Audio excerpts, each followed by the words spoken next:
Hello Mundo Enneagram friends, I'm Uranio Paes, and now it's time for us to talk about the fifth key for Enneagram transformation, following our previous videos on the 9 keys of Enneagram transformation.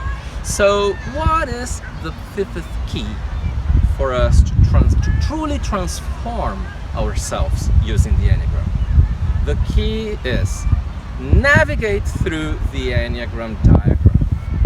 A few things I want to say about this. First is that many times Enneagram books, teachers, even Enneagram schools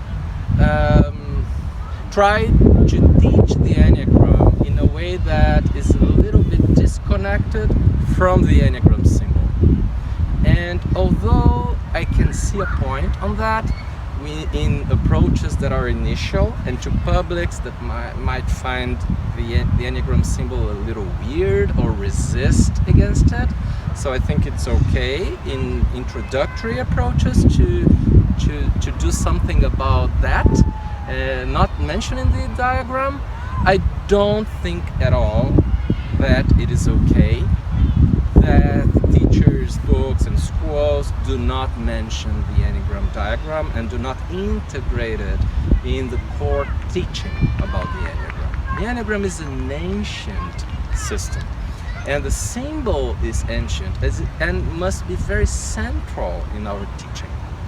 So another thing I would like to mention is that the diagram is actually three-dimensional and very sophisticated, and there are Platonic solids and geometrical figures, solids that interact with each other to produce transformation of everything, of all processes in the cosmos, and of course transformation for the human being. So there are some formulas for transformation that, yes, exist right inside the Enneagram system, and they are connected to the geometry behind the system. So there are articles here in our learning community, please read them, on sacred geometry and the Enneagram, where, for instance, I teach that the circle is not a circle, it is actually a globe or a sphere. That the triangle is not a triangle, it's actually a double tetrahedron, and actually it is the same thing as the Merkaba, and also the same thing as the Star of David and the Seal of Solomon. And the hexad is this quite interesting figure, periodic figure, that helps the Merkaba and the circle turn either clockwise or counterclockwise, in ways that we gain awareness or lose awareness. So there are many understandings behind the symbol, and the geometry behind it is very important to be understood. And you will, it's my commitment, you will find more and more materials here on Mundo Enneagram as time goes by about this, the process Enneagram and the Gurdjieffian Enneagram. So last but not least, what I want to say is that the fifth key, being navigate through the Enneagram diagram, means that we need to use our wings and our arrow points as resources for growth. Yeah, because, you know, many times in Enneagram theory, the emphasis has been on what is my dominant wing? And what is the arrow I use the most? And therefore, what is the set of behaviors that I have the most when I'm operating in the world? Okay, that's true, it exists, and there is a certain point in that, but in my view, this just should not be the emphasis for any of us Enneagram teachers, because more than talking about a typology and talking about behaviors, we need to use the system for transformation. So what is the point with the symbol and the wings and the arrows? Here's what I think, and you also have good articles here in the learning community talking about the arrow movements. Please go read them if you haven't done that yet. So here's what I think. more important than saying, what is my dominant wing, is to understand that the wings can be a path for growth for me.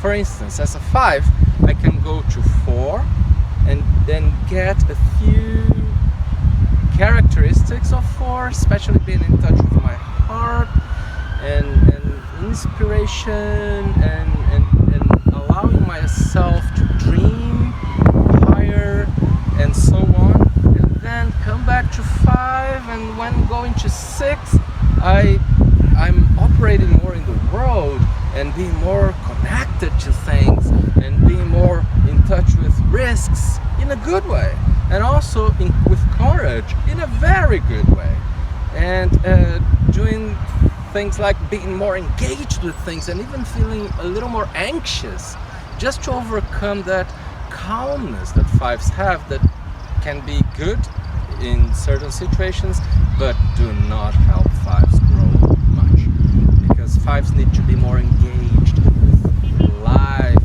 force itself, and being too calm does not help them in that task. So the wings, as you can see in an example I'm giving about myself as a 5, represent a path of growth for all of us, of the 9 types. And the thing about the wings path is that it's gradual, it's easier to take, it's easier to go, and it follows the rhythm of nature.